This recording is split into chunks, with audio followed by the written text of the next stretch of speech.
Big TV భక్తి సమాచారం WhatsApp ఛానల్లో జాయిన్ అవ్వండి. అన్ని విశేషాలు ఎప్పటికప్పుడు తెలుసుకోండి.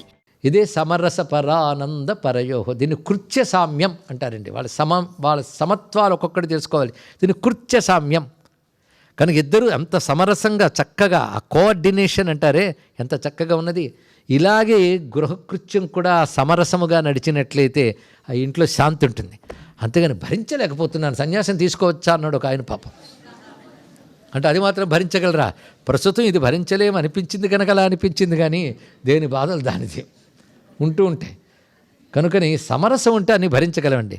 అది మన వల్ల కావట్లేదు కనుక సమరసానికి మహా ఉదాహరణ ఈ సామరస్య పరాయణ అయినటువంటి ఆ శివశక్తి దాంపతీ ధర్మాన్ని మనం ఉపాసించినట్లయితే ఆ సమరసాన్ని చక్కగా సాధించగలం.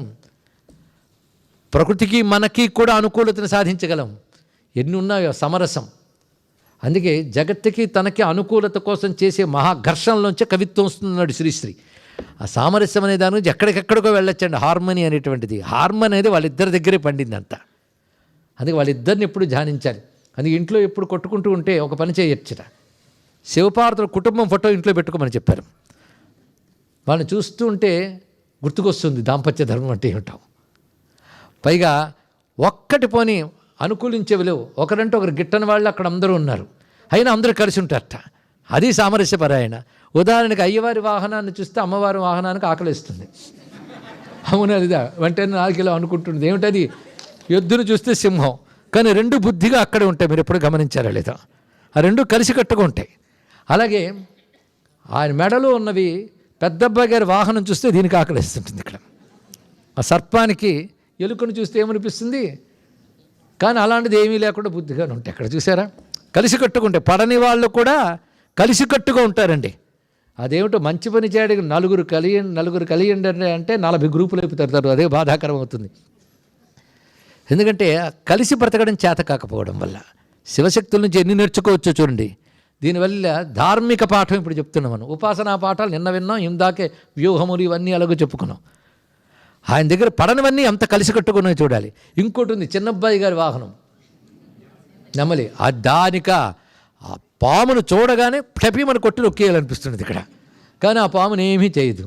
అంటే ఒకరంటే ఒకరు గిట్టకపోవడం సహజ వైరం. అది ఇక్కడ అంటే ఒక జాతికి మరొక జాతితో వైరం ఉంటే సహజ వైరం, ఆ జాతికి ఆ జాతికి వైరం ఉంటే అసహజ వైరం. అది బాగా ఉన్న జాతి పేరు మానవ జాతి. కానీ అవి మాత్రం ఎలాగా సహజ వైరాన్ని ఏమనక్కర్లేదండి. కానీ సహజ వైరం కూడా శివుడి దగ్గర ఉండదుట. ఎంత గొప్ప విషయం. సహజ వైరం కూడా లేదంటే సమరసం ఏదో వాటి మధ్య ఉంది, హార్మనీ ఉంది వాటి మధ్యలో. అవి వైరాన్ని మరిపింపజేశాయి, ప్రేమను వర్ధిల్ల చేశాయి. కనుక సమరసం ప్రేమ వల్ల వస్తుంది. ఒకరి పట్ల ఒకరి ప్రేమ ఉంటే సర్దుకుపోవడం ఉంటుంది, సహనం ఉంటుంది. ఈ రెండు సకారాలు సమరసాన్ని ఇస్తాయి. దానికి ఇటు అటు సావేగా. కనుకనే ప్రేమ ఉంటే సర్దుకుపోతామండి.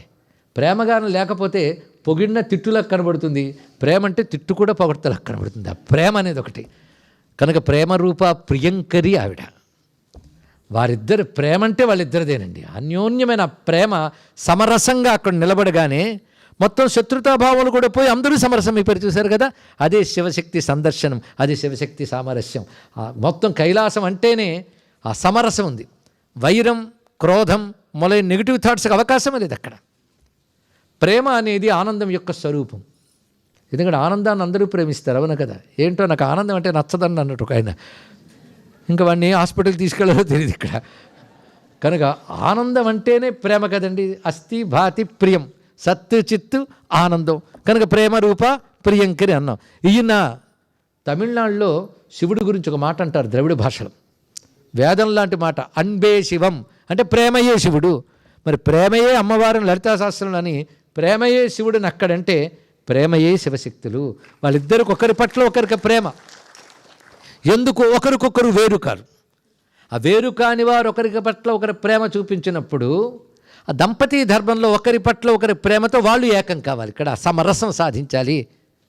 అటువంటప్పుడు అక్కడ సమరస స్వరూపులైన శివశక్తులు కలిసి ఉన్న కైలాసంలో వైరాలు లేకుండా అందరూ ప్రేమతో శాంతిగా ఎలా ఉన్నారో, భార్యాభర్తల మధ్య ఆ సమరసము శాంతి ఉంటే పిల్లలు కూడా అంత ఆరోగ్యంగా పెరుగుతారు, అంత ఆనందంగా ఉంటారండి. అంత గొప్ప విషయాన్ని ప్రస్తావన చేస్తున్నారు. ఒక కుటుంబం ఎలా ఉండాలో చూడాలంటే శివపార్వతుల కుటుంబం చూడాలి.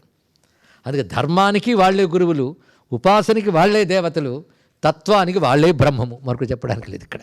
ఈ 3 కోణాల్లో మనం పరిశీలిస్తూ ఉంటే మొత్తానికి సమరసపరానంద పరయోహో ఇది మొత్తం. దీన్ని ఈ పనులు చేసేటప్పుడు ఒకరి ప్రాధాన్యమైనప్పుడు ఒకరి సహకారం అన్న భావం అలా తెలుసుకుంటూ మోక్షకృత్యంలో ఇద్దరూ కలిసే ఇస్తున్నారు అన్నారు ఇక్కడ. ఎందుకంటే ఆనందం ఆవిడ, జ్ఞానం ఆయన, అతని సంతతానంద శక్తి కదా. జ్ఞానం ఆనందం కలిసి శివుడు పార్వతి అయ్యారు. ఈ రెండు ఇప్పుడు విడిపోవు. ఆ రెండు లేకపోతే మోక్షం లేదు. జ్ఞానానందమే మోక్షం. కనుకనే మోక్ష స్వరూపంలో ఇద్దరూ కలిసి ఉంటారు అని చెప్పారు. మొత్తానికి ఈ నవవ్యూహాత్మకమైనటువంటి జగత్తులో 5 పనులు ఇద్దరు సమరస స్థితిలో చేస్తూ ఒకప్పుడు ఒకరి శేషి ఒకరి శేష అవుతూ నడుపుతున్నారు కదా. ఒక కృత్యంలో ఉభయ సాధారణతయ, చివరి కృత్యంలో ఇద్దరు సమానమైపోయారు. ఇదండి ఈ శ్లోకంలో భగవత్పాదులు వారు చూపించిన అద్భుతమైన భావం. అంతేగాని చెరకు వెళ్ళు పువ్వులు బాణాలు పట్టుకుని ఎర్రగా కనబడుతోంది, పాశం అంకుశం ధరించింది, అద్భుతంగా రూపం వర్ణించారండి. అవునా? తత్వం ఏంటో చెప్తాను చూడండి. ఆ రూపంలో ఉన్న అద్భుతం ఏదో పరిశీలిద్దాం.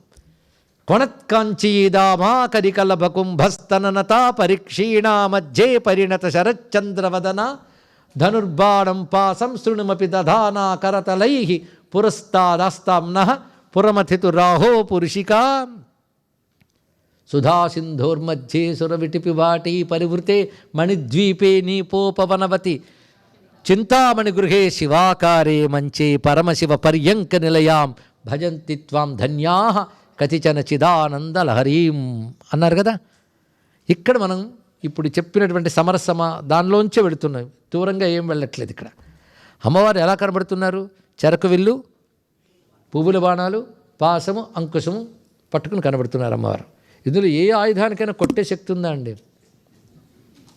చెరకు విల్లుతో యుద్ధం చేయడానికి ఎవరైనా వస్తే ఎవరైనా భయపడతారా? కానీ ఆ చెరకు విల్లు పట్టుకుని బండాసుని గడగడలాడించి సంహరించింది అమ్మవారు. గుర్తుపెట్టుకోండి, మామూలు చెరకు విల్లు కాదు, అదేదో ఉంది రహస్యం. ఇప్పుడు అమ్మవారు అనగా శివుని శక్తి, శివుడు అనగా మన ఆత్మ, ఆత్మ యొక్క చిచ్చక్తి అమ్మవారని చెప్పేమే. దానికి ఇప్పుడు అన్వయం అలా కనబడుతుంది, చూద్దాం. అవేమిటో నేను చెప్పక్కర్లే, మీరే చదువుతూ ఉంటారు రోజు. మనోరూప చెప్పండి, పంచతన్మాత్ర సాయక రాగస్వరూప పాషాఢ్య క్రోధాకారాంకుశోజ్వల. ఇప్పటికి ఎన్ని లక్షల మాలు చదివి ఉంటారో, చేతి కుంకుమ ఎంత అంటి ఉంటుందో కదా. ఒక్కసారి అర్థం చూద్దాం. ఆవిడెవరో చెప్పారండి, కొంచెం ఆలోచించండి రా, మిమ్మల్ని తీసుకెళ్ళి ఉపనిషత్తుల్లో కూర్చోబెట్టాలనుకుంటున్నాను అని అమ్మవారు. సృష్టిలో అందరికీ 4 ఉంటాయి, ఒప్పుకుంటారో లేదో చెప్తాను. మనం మనస్సు పనిచేస్తేనే మనం, అవునా లేదా? మనస్సు లేకపోతే ఏదీ లేదు. కానీ మనస్సు ఎప్పుడూ 5 కోరుకుంటూ ఉంటుంది. లేదండి 6, 7 ఉన్నాయని మీరు చెప్తే నాకు సంతోషం, కానీ ముందు 5 చెప్పుకుందాం. శబ్దం, స్పర్శ, రూపం, రసం, గంధం. ఒక చెవి వినికిడి ఒకటి, రూపం ఒకటి, శబ్ద స్పర్శ ఒకటి. ఏదైనా ఇష్టమైన స్పర్శ, ఇష్టం లేని స్పర్శ, వీటన్నీ రెండు ఉంటాయండి. మళ్ళీ ఇష్టమైన శబ్దం, ఇష్టం లేని శబ్దం, అలాగే ఇష్టమైన రూపం, ఇష్టం లేని రూపం. దీన్ని 2 ఉంటాయి మన ప్రతిదానికి. 5కి 2 తీసుకోండి ఇక్కడ. శబ్ద, స్పర్శ, రూప. ఇష్టమైన స్పర్శ, ఇష్టం లేని స్పర్శ. ఆత్మీయులైన వాళ్ళని పట్టుకుంటే చాలా ఆనందం, అది ముళ్ళును ముట్టుకుంటే బాధ. కానీ స్పర్శలో కూడా 2 ఉన్నాయా లేదా? ప్రతిదానికి 5కి 2 వస్తాయి చూడండి. శబ్ద, స్పర్శ, రూప, రస, రుచులు. నోట్లో పెట్టుకోగానే ఉమ్మేయాలనిపిస్తుంది, ఇష్టం లేకుది. ఇష్టం ఉంటే చప్పరించాలనిపిస్తుంది. కానీ రుచికి 2 ఉన్నాయా లేదా? ప్రతిదానికి 2 వస్తున్నాయి, బాగా గమనించండి. ఇష్టమైన దాన్ని స్వీకరించుట, ఇష్టం లేని దాని పట్ల వ్యతిరేకించుట, 2 ఉన్నాయా లేదా? గంధం, శబ్ద, స్పర్శ, రూప, రస. గంధం అంటే వాసన, అంతే కదా. ఇది ప్రతి వాళ్ళు ఈ 5 అనుభవించడం కోసమే ఉదయం నుంచి తహతహలాడుతూ ఉంటారు. అవి అనుభవించడానికి భగవంతుడిచ్చిన పరికరాలు ఏమిటి? ఇంద్రియాలు. నేను మీకు పురాణము మంత్రమో చెప్తున్నా అనుకోదు, బతుకు గురించి చెప్తున్నాను, తెలుసుకోండి. ఇక్కడ బతుకు గురించి, ఇక్కడ బతుకు మొత్తం ఈ 5తో మనస్సు కలియడమే బ్రతుకు, మరొకటి కాదు. ఈ 5లో ఇష్టమైనవి సంపాదించడానికి ప్రయత్నిస్తూ ఉంటాం. మనస్సు సహాయంతో, ఇంద్రియాల సహాయంతో ఇష్టమైన శబ్దం, ఇష్టమైన విషయాలు, ఇష్టమైన వ్యక్తులు, ఈ 5 అనుభవ స్థానములు, అనుభవములు, భోగ్యములు. వాటిని అనుభవిస్తూ మనస్సు కలిస్తేనే అనుభవం, మనస్సు కలియకపోతే అనుభవం లేదు. నిన్న బాగా వినగలిగాను కానీ ఇవాళ వినగలేకపోయానండి అన్నాడు ఒక ఆయన. ఎందుకంటే ఇక్కడికి వచ్చే ముందే వాళ్ళ ఇంట్లో ఎక్కడి నుంచో ఫోన్ వచ్చింది, ఆలోచన అటైపోయింది, ఇక్కడ ఒక్కటి చెవికి ఎక్కట్లేదు. అంటే అర్థం ఏంటంటే శబ్దం అక్కడున్నా, గ్రహించే చెవి ఇక్కడున్నా, మనసు ఇక్కడ లేదు అని అర్థం ఇక్కడ. For more videos like this, subscribe Big TV channel.